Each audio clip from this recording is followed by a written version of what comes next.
I'll make a brand new start of it in old New York.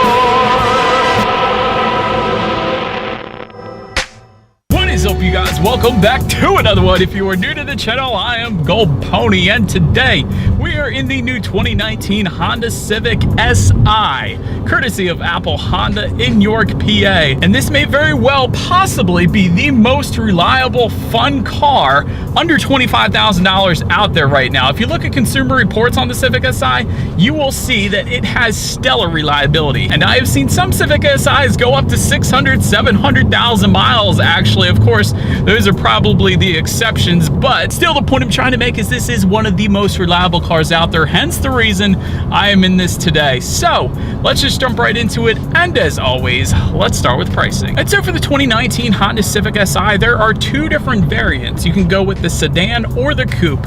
Regardless, pricing is actually going to be the same, starting at $24,300. And then to keep it simple, when it comes to the power plant, doesn't matter if you go with the sedan or the coupe, that power plant will be the same.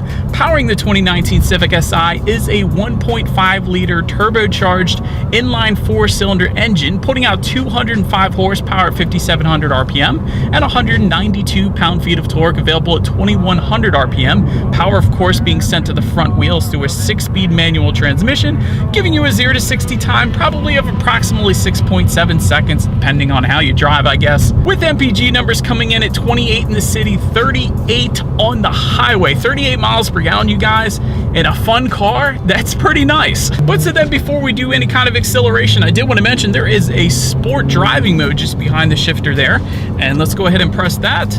And it changed the gauge color to a little more red, but essentially what that is going to do is adjust the throttle response as well as the adaptive dampers. They, of course, helping firm up the suspension during heavy cornering. But having mentioned that sport driving mode now, let's do a quick little acceleration, test out the clutch feel a little bit, see how it shifts, and let's see how quickly we can get this new 2019 Honda Civic Si here up to speed. All right, so starting from second gear.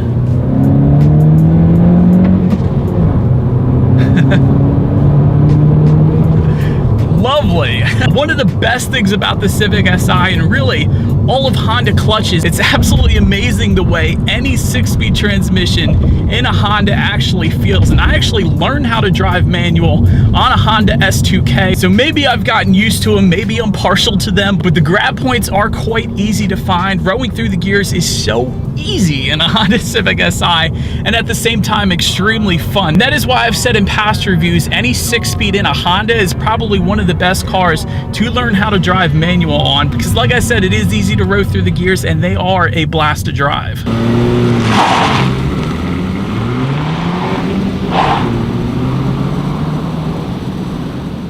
But so then to go along with that acceleration, as always, braking is equally important. And so up front you will find 1.2-inch larger front discs than the standard Civic, and actually 0.9-inch larger rear rotors as well. So bigger brake setup if you do go with the Honda Civic Si. And as far as the braking feel goes, we do have a stop sign here, so yeah, definitely no issues with the braking feel. But so then touching on handling and suspension a little bit now. Up front, the anti-roll bar is 7% stiffer than the regular Civic. In the back, the anti-roll bar is actually 32% firmer than the standard Civic. Civic Si is also going to add more rigid shock mounts as well, and again, adaptive dampers. And just to elaborate a little bit, adaptive damping suspensions, they basically adjust each shock absorber individually, not only giving you a smoother ride, but again, adjusting the firmness of the suspension, giving you a little better handling as well there. And as far as the ride quality goes, definitely another plus for the Civic Si, especially for a small compact car. This Si has definitely been soaking up Pennsylvania's road imperfections very nicely so far. I would say probably more so than 90% of the other compact cars I've reviewed. So very nice ride on this one. Steering feel is definitely nice, but that is to be expected. This is a sportier car, so I do like the steering feel. Not as heavy as my Mustang GT, but still a very nice weight to it. And road noise as well has been very subdued. And of course, when it comes to visibility, I can see perfectly fine out the back. And I do have the coupe today, but with the sedan, you're probably going to have even better visibility, honestly. So definitely no issues there either. But enough with the driving dynamics, you guys. Let's now check out the exterior of this 2019 Honda Civic Si. And so when it comes to the exterior, let me first start with the two new colors available for the 2019 Civic Si. Premium White Pearl being one of them, and Tonic Yellow Pearl being the other. You guys may have already seen that on a couple of coupes riding around, so definitely a very bright color. But anyways, up front you will find halogen headlights that will come with the automatic feature, as well as fog lights just below, and of course LED daytime running lights as always. SI badging can also be found within that front grille up there. Then make your way to the sides. There are body colored power adjustable side mirrors. They will come heated as well. Then take a look down at the wheel setup. There are 18-inch alloy wheels that will come standard on the Civic Si. Make your way to the back. Rear spoiler will come standard. I actually absolutely love this rear spoiler I'm looking at here in the rear view mirror. Definitely a very nice look to it.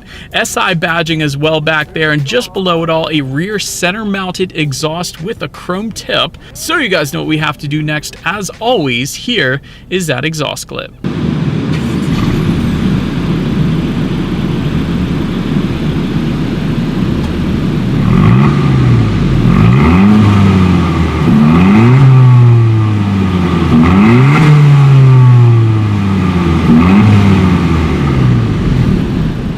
So now, since we are around back, to open that rear trunk, easiest way is probably just simply press the button on the key fob there.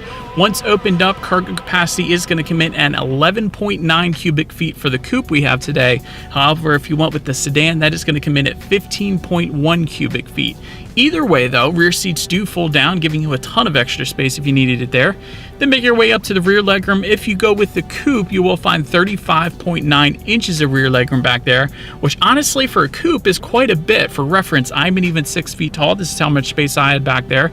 If you went with the sedan, you do get a little bit more, bumping it up to 37.4 inches. But so then making your way to the front seats, fabric trimmed front seats with SI badging near the top. That is going to come standard, and they are actually heated as well. That is also going to come standard, so that's very nice. As far as the bolstering goes, this is one of the first things I noticed. Bolstering is all right, not as much as the Type R of course, but these are very comfortable seats, I will say. Definitely wouldn't have any issues going on long road trips if you plan on doing any of that in an SI. So seating is definitely on point. But then taking a look at the steering wheel, it is tilt and telescoping, and it is leather wrapped as well. When it comes to the startup, let me first start by showing you guys the key here. You do have your Honda logo on the one side end. When you flip it over, lock, unlock, and again that button to pop the rear hatch. But the Civic Si will actually give you a push button start located just above the driver's right knee. So all I am going to do is simply put my foot on the brake and clutch and press that engine start button there. And so, but once started up, when it comes to the gauges, engine temp is all the way to the left, fuel meter is all the way to the right, and front and center there is a large digital display. And again, you will get a red display if you had that sport button pressed, but digital readout of your speed is going to be front and center. Tachometer is just behind that. You have your outside temperature at the bottom. But in addition to that, you actually have some steering wheel mounted controls on the left side you can press to scroll through a ton of different things like G-force statistics, for instance. That's pretty cool. Also Bluetooth information when you need your next oil change. There's a ton of other stuff as well, but let's take a look at overall interior quality. Aluminum sport pedals will come standard on the SI. Gotta love that. Along with a power moonroof, also something I definitely appreciate. Dual zone climate control will also come standard, and there's a carbon fiber weave plastic-ish look just above the glove box there. Definitely don't mind that. Overall, the Civic does have quite a nice sporty appearance to it, and I gotta love just in front of the shifter here how there is a second cubby just below the USB plug-in cable to kind of hide all of those unnecessary wires that just clutter up everything. So gotta love that second addition just below. That is out of sight and out of mind of everything. But now let's take a look at the tech display. 7-inch color touchscreen display will come standard, giving you Bluetooth and audio streaming, as well as Android Auto and Apple CarPlay. Well done, Honda, for that. You can also check out your driving statistics up there if you wanted to, as well as your radio information. And by the way, when it comes to the sound system, 10 speakers with a subwoofer will come standard, along with 450 watts. So you guys know what we have to do next. Let's turn on the radio, see what we got playing today, and let's test out the clarity of this one. Actually, more clarity than I expected. Very nice sound system there. Good bit of bass, but the clarity is probably what impressed me the most. But I guess it does have 10 speakers, but Well done, Honda. And so then on the tech display, last thing I wanted to mention is to put the Civic Si in reverse, simply press down on the brake and clutch, slide it all the way into the back right-hand corner there. When you do that, you will find a rear view camera letting you know who or what is behind you, which is always is going to lead me into safety. And so to start, there are front, side, and side curtain airbags. In the back, you're going to find latch, aka lower anchors and tethers for children for the rear car seats. Also a tire pressure monitoring system that comes standard, but in addition to that, you have Honda Lane Watch. This is going to be a small camera within the side mirrors. So what you get is a camera displayed up on that tech display screen showing you what is beside you, kind of covering all of your blind spots so you don't go turning into anybody. I thought that's pretty cool. It's something kind of specific to Honda. It's something they do, so I think that's pretty cool. But anyways, that is about it for this one, you guys. Thank you so much for watching. Be sure to like the video and subscribe. Feel free to follow me on social media at the bottom of the screen there, and I will see you guys in the next video. Stay gold.